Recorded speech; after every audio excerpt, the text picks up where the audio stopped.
Hi all. ఇప్పుడు పిక్చర్లో చూపిస్తున్న 3D ఫ్లవర్ వచ్చిన రా సిల్క్ మగ్గం వర్క్ బ్యాంగిల్స్ని మనం ఇంతకుముందు 1/2 ఇంచ్ బ్యాంగిల్ ఎలా స్టిచ్ చేసుకోవాలో చూపించాను కదా. ఇది 1 ఇంచ్ బ్యాంగిల్. దీన్ని మనం ఎలా స్టిచ్ చేసుకోవాలనేది నేను మీకు ప్రాసెస్ చూపిస్తాను. ముందుగా ఇది వర్క్ చేసిన ఫ్యాబ్రిక్ అండి. అది స్టిచ్చింగ్ చేయకముందు మనకు ఫ్యాబ్రిక్ ఇలా మగ్గం వర్కర్ చేసి మనకి ఇస్తారు. మనకు అవైలబుల్ ఉంది, మనం చేసుకోగలం మగ్గం వర్క్ అంటే మనమే చేసుకోవచ్చు. సో మనం వర్క్ చేసుకున్న తర్వాత ఫ్యాబ్రిక్ని కట్ చేసుకోవడానికి, అంటే ఇంతకుముందు 1/2 ఇంచ్ బ్యాంగిల్కి హాఫ్ ఇంచ్ మనం ఎక్కువగా ఫ్యాబ్రిక్ సైడ్కి తీసుకొని కట్ చేసుకొని స్టిచ్చింగ్ చేసుకున్నాము. ఆ వీడియో నా యూట్యూబ్ ఛానల్లో ముందు వీడియోలో ఉంటుంది, ఒకసారి చెక్ చేయండి. సో ఇప్పుడు మనము 1 ఇంచ్ బ్యాంగిల్ కాబట్టి అటు 1 ఇంచ్ ఇటు 1 ఇంచ్ మనము తీసుకోవాల్సి ఉంటుంది. 1 ఇంచ్కి ఒక సైడ్ అయితే కంపల్సరీ 1 ఇంచ్ ఉండాలి, ఇంకొక సైడ్ 1 ఇంచ్కి కొంచెం తక్కువనే సరిపోతుంది. సో ముందు ఫ్యాబ్రిక్ కట్ చేసుకోవడానికి ముందే మనం బ్యాంగిల్స్కి కొంచెం గ్లూ అప్లై చేసి పక్కన పెట్టుకోవాలి. అది ఏంటి అంటే గ్లూ కొంచెం డ్రై అయిన తర్వాత మనం ఈ స్పాంజ్ని అతికిస్తే స్టిక్ అవుతుంది అనమాట, గట్టిగా ఉంటుంది అనమాట. అతుక్కోవడం అనేది అంటే వైట్ కలర్లోనే గ్లూ ఉన్నప్పుడు అది అతుక్కోదు అంత ఈజీగా. అది ఇప్పుడు చూసారు కదా, నేను ఆల్రెడీ గ్లూ పెట్టాను. స్పాంజ్ పెట్టేసరికి ఈజీగా అతుక్కుంది. లేకపోతే కనుక అది ఊడిపోయి వచ్చేస్తుంది ఆ గమ్ నుంచి. వైట్గా ఉన్నప్పుడైతే అది కొంచెం వాటర్ కలర్లో, ట్రాన్స్పరెంట్ కలర్లో అయిన తర్వాత మనం పెట్టుకుంటే బాగా అతుక్కుంటుంది. సో ఇప్పుడు కట్ చేసుకునేటప్పుడు మనం ఆ ఫ్యాబ్రిక్ని కట్ చేసుకునేటప్పుడు ఎలా మెజర్మెంట్ తీసుకోవాలనేది నేను మీకు ఫర్దర్గా చెప్తాను. చూస్తున్నారు కదండి, ట్రాన్స్పరెంట్ కలర్ వచ్చేసింది గ్లూ అంతా.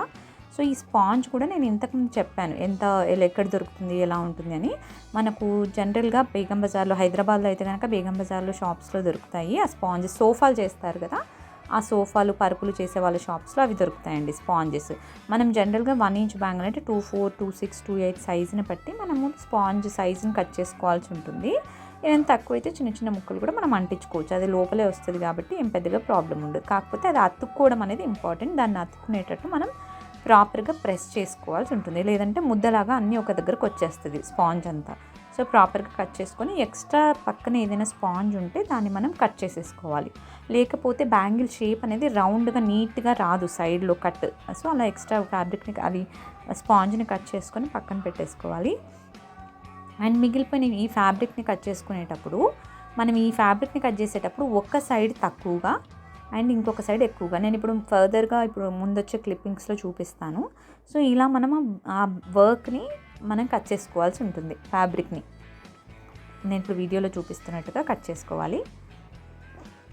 ఇంకా ఫర్దర్గా చాలా టిప్స్ ఇస్తానండి నేను అన్నిటికి సంబంధించి. మనము ఆడవాళ్ళు గోల్డ్ ఎలా చేంజ్ చేసుకోవాలి అని ఇంట్లోకి సంబంధించిన టిప్స్ అన్ని వీడియోస్ నేను చేస్తూ ఉంటాను. నా ఛానల్ని సబ్స్క్రైబ్ చేసుకోండి, మీ ఫ్రెండ్స్కి షేర్ చేయండి, నన్ను సపోర్ట్ చేయండి. ఇలా కట్ చేసుకున్న బ్యాంగిల్ ఉంటుంది కదా అండి, ఈ బ్యాంగిల్ని అంటే ఈ వర్క్ చేసుకున్నది ఉంది కదా, ఈ 3D ఫ్లవర్ ఎలా చేయాలి అనేది కూడా నేను మీకు ఫర్దర్గా వీడియోస్లో చూపిస్తాను. ఈ ఫ్లవర్ని ఎలా చేసుకోవచ్చు మనం ఫ్యాబ్రిక్ పైన కానీ, లేదంటే ఒక షీట్ లాగా, ట్రాన్స్పరెంట్ షీట్ లాగా ఉంటుంది, దానిపైన కూడా ఎలా చేసుకోవాలనేది నేను అది మీకు చూపిస్తాను. ఆ 3D ఫ్లవర్ ఎలా చేయాలి అనేది. సో ఇప్పుడు కట్ చేసుకున్న ఫ్యాబ్రిక్ చూస్తున్నారు కదా, ఒక సైడ్ తక్కువ ఉంటుంది, అంటే రైట్ సైడ్. మనం ఫ్యాబ్రిక్ని ఇలా చేతితో పట్టుకున్నప్పుడు రైట్ సైడ్ ఉన్న ఫ్యాబ్రిక్, రైట్ సైడ్ ఉండేది తక్కువ ఉండాలి, లెఫ్ట్ సైడ్ ఫ్యాబ్రిక్ ఎక్కువ ఉండాలి, ఎక్స్ట్రా ఫ్యాబ్రిక్ అనేది. అండ్ నేను ఇంతకుముందు వీడియోలో చెప్పినట్టుగానే 4 వరుసల దారం తీసుకోవాలంటే 2 వరుసల దారం తీసుకొని ఎక్కించుకుంటే, సూదిలో ఎక్కిస్తే అది 4 వరుసలు అవ్వాలి. అంటే మొత్తం స్ట్రాంగ్గా స్టిచ్చింగ్ చేసేటప్పుడు స్ట్రాంగ్గా ఉంటుంది అనమాట, ఊడిపోకుండా ఉంటుంది మనకు బ్యాంగిల్కి సరిపోయేటట్టుగా. అండ్ ఎక్స్ట్రా ఫ్యాబ్రిక్ ఏదైతే ఉంటుందో అది కట్ చేసుకోవాలి. స్టార్ట్ చేసేటప్పుడు ఒక 1/2 ఇంచ్ ఫ్యాబ్రిక్ ఎక్కువగా ఉండేటట్టు చూసుకోవాలి. అండ్ నేను ఇప్పుడు చూపిస్తున్నాను కదా పిక్చర్లో, అలా ఒక సైడ్ తక్కువ, ఒక సైడ్ ఎక్కువ ఉండాలి ఫ్యాబ్రిక్ మనం కట్ చేసుకునేటప్పుడు. తక్కువ ఉన్న దాన్ని సైడ్ డైరెక్ట్గా బ్యాంగిల్లోకి మనం లోపలికి అనేసేయాలి, ఏ ఫోల్డింగ్ చేయక్కర్లేదు. అండ్ ఎక్కువ ఫ్యాబ్రిక్ ఉంటుంది కదా, ఒక సైడ్ మనం లెఫ్ట్ సైడ్లో ఎక్కువ తీసుకుంటాం, దాన్ని ఒక చిన్న ఫోల్డింగ్ మన చేతితోనే చేసి దాన్ని ఫోల్డ్ చేసుకోవాలి ఓవరాల్ ఫ్యాబ్రిక్ని. అప్పుడు ఏంటంటే మనకు ఆ పోగులు బయటికి రాకుండా ఉంటాయి, కుట్టుకునేటప్పుడు కానీ వేసుకున్నాక కానీ ఆ పోగులు ఊడిపోకుండా ఉంటాయి. రా సిల్క్ ఫ్యాబ్రిక్ జనరల్గా పోగులన్నీ ఊడిపోతూ ఉంటాయి, మనం బ్యాంగిల్స్ చేసుకున్న, బ్లౌజెస్ అయినా కూడా మనం చూసుంటాం కదా.